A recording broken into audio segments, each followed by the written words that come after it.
Hi everyone, welcome to Krish Talks. ഇപ്പോൾ plus two പഠിച്ചിറങ്ങിയ കുട്ടികൾക്ക് ഒരുപാട് ഡൗട്ട് ഉള്ളതാണ് ഏത് ഡിഗ്രി എടുക്കണം എന്നുള്ളത്. ഇപ്പൊ ബികോം ഉണ്ട്, BBA ഉണ്ട്, BA ഉണ്ട്, BSc ഉണ്ട്, BA തന്നെ ഒത്തിരി ഓപ്ഷൻസ് അവൈലബിൾ ആണ് അല്ലെ. അപ്പൊ നമ്മൾ ഇന്ന് ഡിസ്കസ് ചെയ്യാനായിട്ട് പോകുന്നത് ബികോം BBA കുറിച്ചാണ്. ഇപ്പൊ പ്ലസ് ടു കൊമേഴ്സ് എടുത്ത കുട്ടികൾക്കും പ്ലസ് ടു ഏതെടുത്ത കുട്ടികൾക്കായാലും ഇപ്പോൾ ഹ്യൂമാനിറ്റീസ് എടുത്തവരായിക്കോട്ടെ, കമ്പ്യൂട്ടർ സയൻസ് എടുത്ത കുട്ടികളായിക്കോട്ടെ, ഈ ബികോം BBA എടുക്കാൻ സാധിക്കും. ഇതിൽ ഏതാണ് ഏറ്റവും ബെറ്റർ ആയിട്ട് ഉണ്ടാവുക?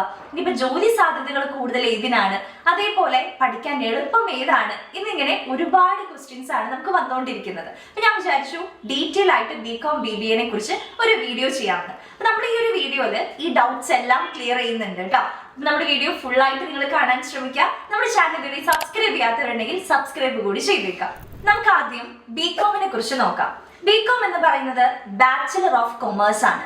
ഇപ്പൊ പ്ലസ് ടു കൊമേഴ്സ് എടുത്ത കുട്ടികൾക്കും അതേപോലെ തന്നെ സയൻസ്, ഹ്യൂമാനിറ്റീസ് ഏത് സ്ട്രീമിലായ കുട്ടികൾക്കും ഈ ഒരു ബികോം എടുക്കാവുന്നതാണ്. കാരണം കുറെ പേർക്ക് ഡൗട്ട് ഉണ്ട്. ഇപ്പൊ ഞാൻ പ്ലസ് ടു സയൻസ് ആയിരുന്നു, അതുകൊണ്ട് എനിക്ക് ഈ ഒരു ബികോം എടുത്തു കഴിഞ്ഞാൽ പ്രശ്നം ഉണ്ടാവും എന്നുള്ളത്. അവിടെ വരുന്നൊരു ഇഷ്യൂ എന്താണെന്ന് വെച്ച് കഴിഞ്ഞാല് പ്ലസ് ടുവില് കൊമേഴ്സ് എടുത്ത കുട്ടികൾക്ക് ഈ അക്കൗണ്ടൻസിയും എക്കണോമിക്സും ആയിട്ടൊക്കെ ഓൾറെഡി ഒരു ടച്ച് ഉണ്ടായിരിക്കും, ഒരു ബേസ് അത്യാവശ്യം അവർക്ക് കിട്ടിയിട്ടുണ്ടായിരിക്കും. അതുകൊണ്ട് തന്നെ നമ്മൾ ബികോം എടുക്കുന്ന സമയത്ത് ബികോമിലെ ഫസ്റ്റ് സെമസ്റ്ററും രണ്ടാമത്തെ സെമസ്റ്ററും ഒക്കെ അവർക്ക് കുറച്ചുകൂടി ഈസി ആയിരിക്കും. പക്ഷെ ബാക്കി പ്ലസ് ടുവില് സ്ട്രീം എടുത്ത കുട്ടികൾക്ക്, അതായത് സയൻസിലെ കുട്ടികൾക്കോ ഹ്യൂമാനിറ്റീസിലെ കുട്ടികൾക്കോ ഒക്കെ കുറച്ചും കൂടി ഒന്ന് എഫേർട്ട് ഇടേണ്ടി വരും എന്നുള്ളത് മാത്രമേ ഉള്ളൂ. ഇപ്പൊ നമ്മൾ കൊമേഴ്സ് ഈ ഒരു ബികോം ഫിനാൻസ് എടുക്കുന്ന സമയത്ത് അല്ലെങ്കിൽ ബികോം കോർപ്പറേഷൻ എടുക്കുന്ന സമയത്ത് കുറച്ചൊരു എഫേർട്ട് ഇടേണ്ടി വരും ഈ അക്കൗണ്ടൻസി ഒക്കെ ഒന്ന് പഠിക്കാൻ വേണ്ടിയിട്ട്. എക്കണോമിക്സ് ഒന്നും വലിയ സീനൊന്നും ഉണ്ടാവില്ല.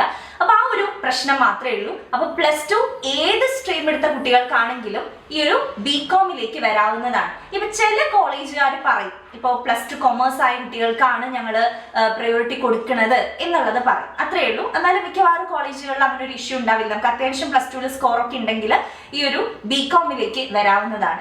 ഇപ്പൊ ബികോമില് ഏതൊക്കെയാണ് സ്പെഷ്യലൈസേഷൻ എന്ന് ചോദിച്ചു കഴിഞ്ഞാൽ ബികോം ഫിനാൻസ് ഉണ്ട്, ബികോം കോർപ്പറേഷൻ ഉണ്ട്, ബികോം CA ഉണ്ട്, കമ്പ്യൂട്ടർ അപ്ലിക്കേഷൻ ഉണ്ട്. ഇത് കൂടാതെയുള്ള കോഴ്സുകൾ പ്രൊവൈഡ് ചെയ്യുന്ന കോളേജുകളും ഉണ്ട്. അപ്പോൾ ബികോം എടുക്കാൻ നിങ്ങൾ റെഡി ആണെങ്കിൽ ഏത് കോളേജിലാണ് പോകുന്നതെന്നുണ്ടെങ്കിൽ അവിടെ ഒന്ന് ചോദിച്ച് മനസ്സിലാക്കുക.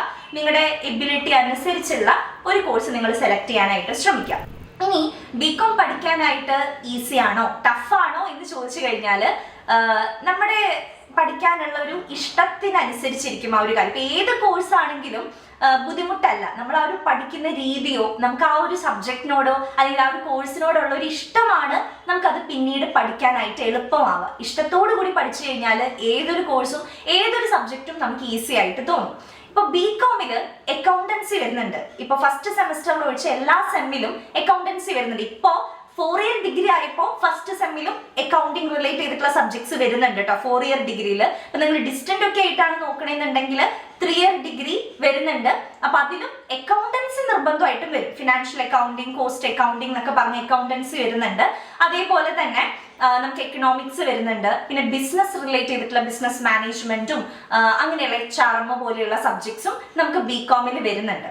അപ്പൊ പഠിക്കാനായിട്ട് തിയറി സബ്ജക്ട്സും ഉണ്ട്, പ്രോബ്ലം പേപ്പേഴ്സ് ഉണ്ട്. പ്രോബ്ലം പേപ്പേഴ്സ് ഒക്കെ ജസ്റ്റ് ഒന്ന് ഫോക്കസ് ചെയ്ത് കഴിഞ്ഞാൽ പ്ലസ് ടു ഏത് സ്ട്രീം എടുത്ത കുട്ടികൾക്കും ഈസി ആയിട്ട് പഠിക്കാനായിട്ട് പറ്റും.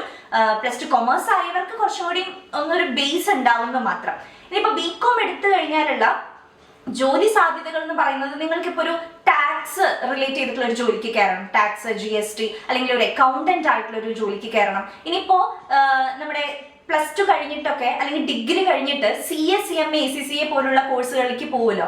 അപ്പൊ അങ്ങനെയുള്ള കുട്ടികൾക്കും ഈ ബികോം എടുത്തു കഴിഞ്ഞാൽ കുറച്ചും കൂടി അവർക്ക് പഠിക്കാനായിട്ട് എളുപ്പമായിരിക്കും.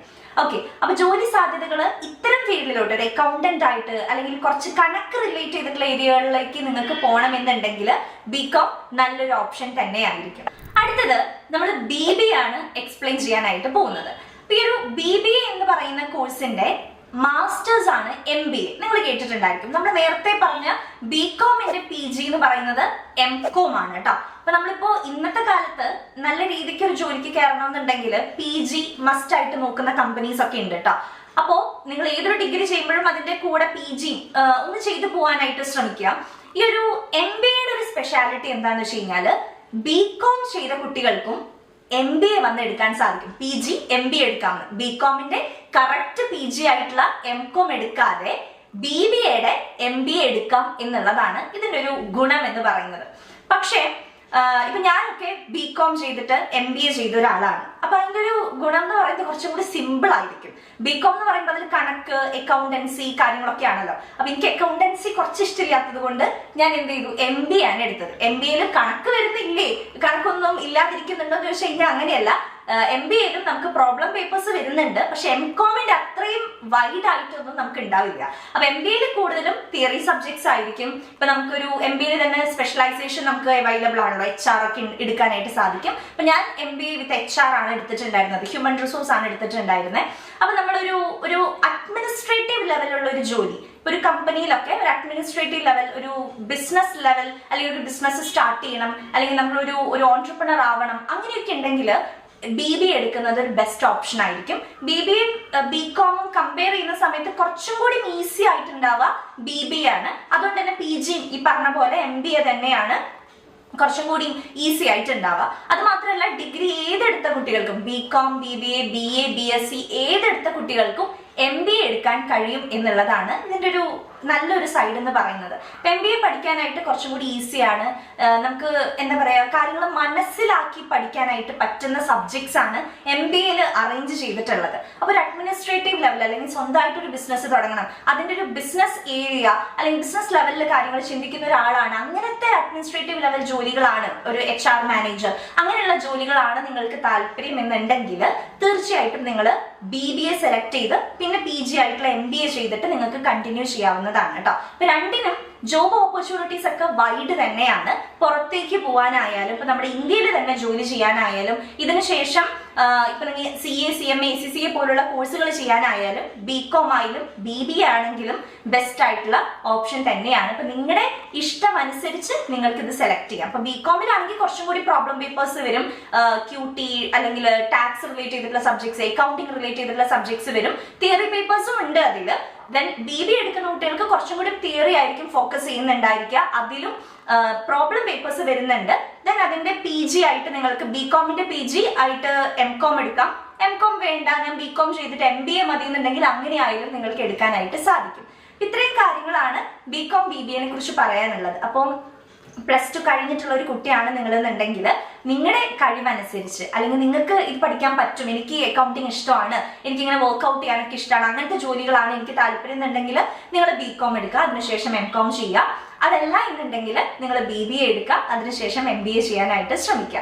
ഇത്രയും കാര്യങ്ങളാണ് നമ്മൾ ഈ ഒരു വീഡിയോയിൽ ഇൻക്ലൂഡ് ചെയ്യാനായിട്ട് നോക്കിയിരുന്നത്. നിങ്ങൾക്ക് വീഡിയോ ഇഷ്ടപ്പെട്ടു എന്ന് വിചാരിക്കുന്നു. ഇനിയും കുറച്ചും കൂടി ഡീറ്റെയിൽ ആയിട്ടൊക്കെ നിങ്ങൾക്ക് കാര്യങ്ങൾ അറിയണം എന്നുണ്ടെങ്കിൽ നിങ്ങളുടെ ഡൗട്ട്സ് എല്ലാം കമന്റ് സെക്ഷനിൽ നിങ്ങൾക്ക് രേഖപ്പെടുത്താം, ഞാൻ അതിന്റെ റിപ്ലൈ തരുന്നതായിരിക്കും. ഇനി ഏതെങ്കിലും കോഴ്സുകളെ കുറിച്ച് നിങ്ങൾക്ക് ഡീറ്റെയിൽ ആയിട്ട് അറിയണം എന്നുണ്ടെങ്കിലും കമന്റ് സെക്ഷനിൽ പറഞ്ഞാൽ മതി കേട്ടോ. ഇത്രയും കാര്യങ്ങൾ നിങ്ങൾക്ക് മനസ്സിലായി എന്ന് വിചാരിക്കുന്നു. നമ്മുടെ ചാനൽ ഇതുവരെയും സബ്സ്ക്രൈബ് ചെയ്യാത്തവരുണ്ടെങ്കിൽ സബ്സ്ക്രൈബ് കൂടി ചെയ്തേക്കാം. So all the very best. Thank you.